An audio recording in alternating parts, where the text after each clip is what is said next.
Olá pessoal, tudo bem? A gente está de volta com os nossos conteúdos de Data Addicted aqui na MEF, e hoje a gente vai falar sobre um tema super legal. A gente vai falar sobre inteligência artificial aplicada ao marketing, e para isso eu trouxe uma pessoa muito especial, que é o Marcel, que é o nosso VP aqui da MEF. Marcel, se apresenta aí pessoal. Tudo bom, Ju? Bom, como o Juliano já antecipou, meu nome é Marcel Graldini, eu sou VP aqui de Estratégia e Crescimento, Growth in Strategy. A gente vai falar de um tema que eu gosto bastante, dou aula de Data Science e aula de Inteligência Artificial aí matérias coligadas na FIA e na SPM. Gosto bastante do assunto, assim, acho que vai ser Legal. um papo gostoso. A gente quase não gosta de inteligência artificial na MEF, né, Marcel? Não, quase nada. A gente quase não usa também, É. coisa pouca. A gente gosta tão pouco que a gente acabou de lançar um e-book. Recomendo que vocês baixem. A gente vai colocar o endereço aqui para quem quiser baixar. Mas é um e-book que explica um pouco também sobre inteligência artificial aplicada ao marketing. Mas tem um negócio que eu gosto, Marcelo. Tem 4 tipos de análises que a gente poderia trabalhar aqui para exemplificar a inteligência artificial, né? A gente tem uma análise que é descritiva, a gente tem uma análise que é diagnóstica, que é preditiva e prescritiva. Qual que é a diferença delas? Vamos explicar para o pessoal, ajuda a explicar para o pessoal qual é a diferença de cada uma delas. Então, Ju, eu gosto de pensar nessas análises, acho que a melhor forma até de explicar é que elas são quase que um pensamento encadeado. Se você entendeu uma, você entende a outra. Você entende. E os nomes a gente acha difícil, mas na verdade eles são bem sugestivos. Vamos pensar o seguinte, ó, análise descritiva. Ela está descrevendo uma coisa. Para fazer esse pensamento encadeado, quando você vai para o médico, você tem algum problema, o que você faz para o médico? Tu conta o teu Começa a problema? contar o problema, exato. Então você está falando o que aconteceu.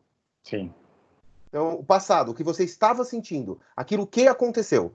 Então, a análise descritiva, ela é esse momento. Dado o volume de dados que você capturou, né, seja o seu Web Analytics, seja a entrada da sua loja, seja a metodologia, ela vai te falar o que aconteceu, passado.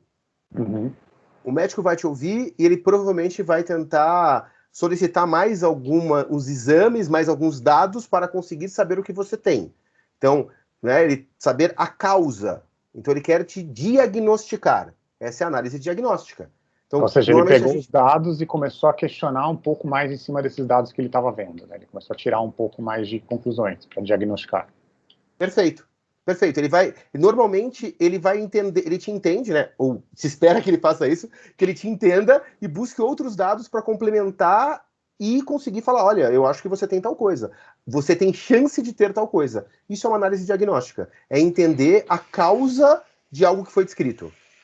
Legal, legal. E eu acho que hoje é onde muitas empresas, teoricamente, já estão, né, ou estão chegando, né, entender um pouco melhor de uma parte diagnóstica. Acho que quando a gente olha para o marketing, a gente vê muitas empresas tendo um pouco do descritivo e algumas empresas ainda chegando nesse momento do diagnóstico. Ou você acha que ainda tem muito caminho para a gente estar falando sobre diagnóstico com empresas hoje, com marcas? Eu entendo que vai ser uma questão mais do mercado. A gente vê que o que aconteceu, né? Uma avaliação mais descritiva. Já tem muita empresa assim trabalhando, mas começar a fazer uma avaliação de causa, né? Então, uma diagnose, a gente vai olhar que as empresas estão sendo puxadas pelo seu mercado. Então, tem aquelas empresas de mercado mais competitivo digital, esses mercados as empresas estão se movendo para aí. Outros mercados ainda não estão se movendo, mas é questão de tempo. É questão de tempo. Bom, e você tinha falado, né, das 4 exemplos até que a gente dá no e-book, tem uma outra visão que é a preditiva. Aí começam as confusões, né? Aí começa a confusão. As pessoas acham que é tudo uma coisa só, mas vamos voltar para o médico. Quando ele descobre o que você tem, ele vira para você e fala, olha, se você não tratar, isso e isso e isso vai acontecer. Ele está entendendo o seu passado, entendendo que ele já sabe a causa, ele consegue te dar uma visão do seu futuro. Certo. Isso é a predição. É você conseguir, entendendo ali o que aconteceu nas suas vendas, sabendo que se elas subiram ou desceram, já com uma visão de qual foi a causa dela subir e descer, você pode falar, olha, visto que toda vez que nós temos uma grande concentração de pessoas em casa, o e-commerce bomba, Então a gente pode imaginar que as vendas de e-commerce vão aumentar agora na pandemia. Sim. Sim, nós estamos gravando durante a pandemia, não sei quando vocês estão assistindo. Isto seria uma análise preditiva. Legal, legal. E a análise prescritiva, que eu acho que é onde as pessoas mais confundem o preditivo com o prescritivo? O que o médico faz para mudar o seu futuro? Ele te diz que vai acontecer alguma coisa. E aí ele te prescreve um tratamento para que esta coisa não aconteça. Exatamente. O ponto da prescritiva é que ela precisa de meta. Até agora, as metas eram só benchmarks. Eu podia saber se eu estava dentro ou fora da meta, se eu estava ou não com saúde, se eu estava ou não vendendo o que eu queria. Nesse momento, a gente passa a entender que a meta é um objetivo a ser alcançado. E aí a análise prescritiva, ela busca cenários, e aí a gente está falando tecnicamente de machine learning mesmo, a gente está indo para o mais avançado de inteligência artificial, porque ela vai modelar cenários para conseguir chegar naquele futuro que você pretende.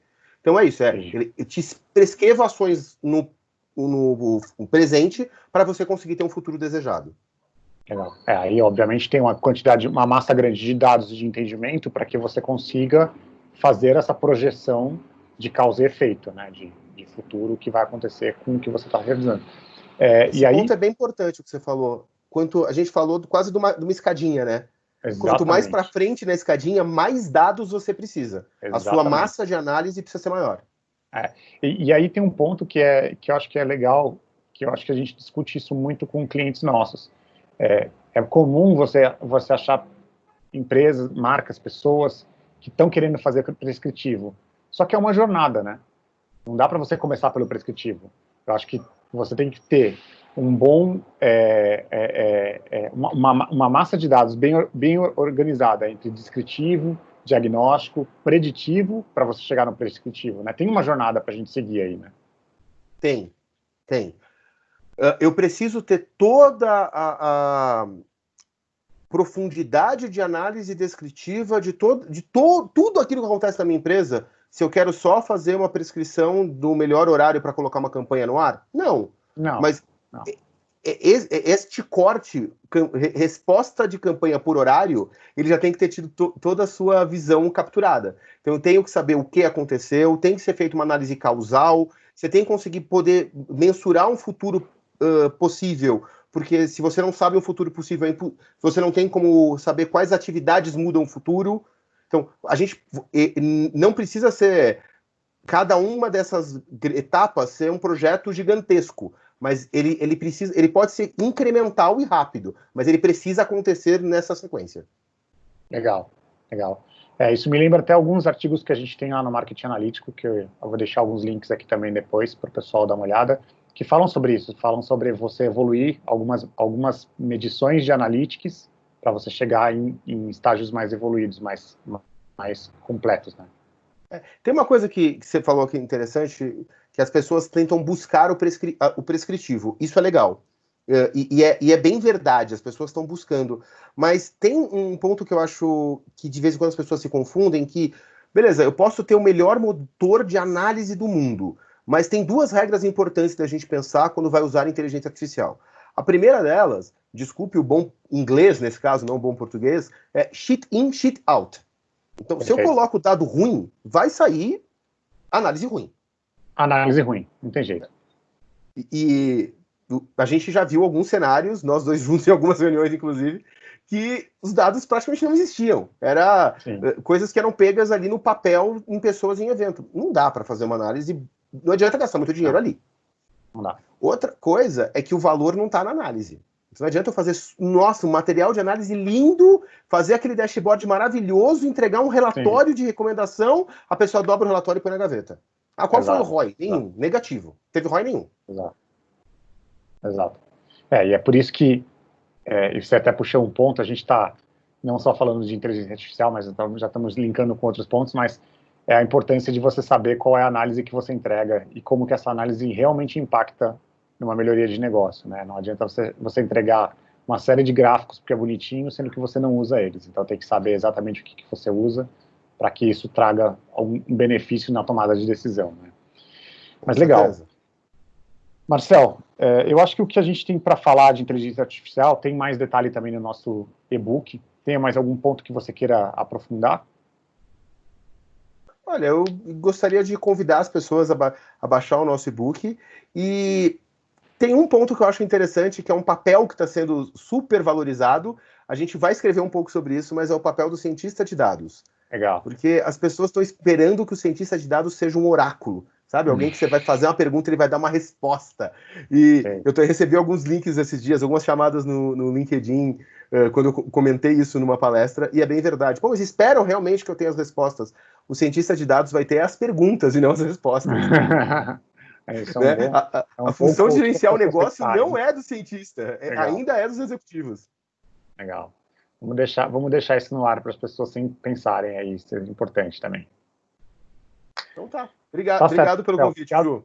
Imagina, eu que agradeço pela presença em mais esse Data Dicted. Pessoal, a gente continua fazendo os conteúdos com bastante frequência. Sigam nossas redes sociais e acompanhem o lançamento desses conteúdos. Ou entrem no site da MEF e assinem a nossa newsletter. Valeu? Falou! Valeu.